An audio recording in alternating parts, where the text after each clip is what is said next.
ekan, bo'lam deb yashar ekan.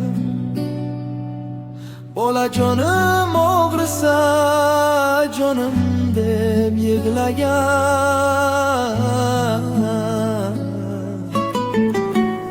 Ona tuproq deganlari rost ekan, kunlari beshik tebratgan onadir.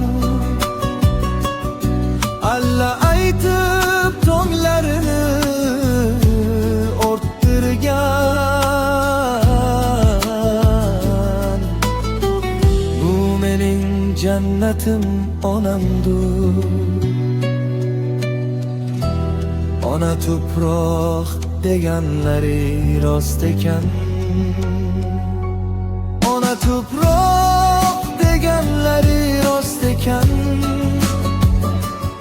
Ona mehri dunyoda tengsiz ekan, bo'lam deb yashar ekan.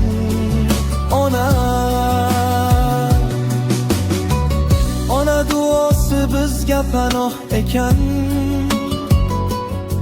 Gar bemor bo'lib qolgan chog'imda, onam boshimdagi kapalak bo'lar. Bolajonim deb ko'z yosh to'kar ona.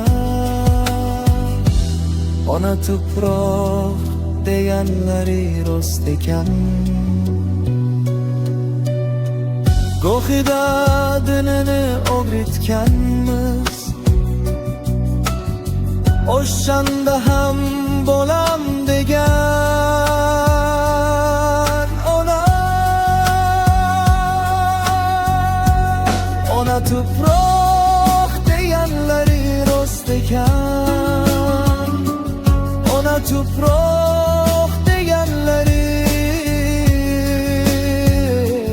rost ekan.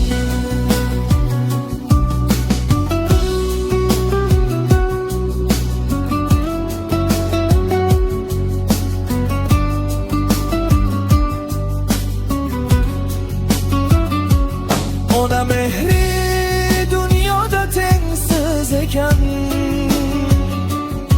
bu mening jannatim ona. Ona tuproq deganlari rost ekan, ona tuproq deganlari rost ekan.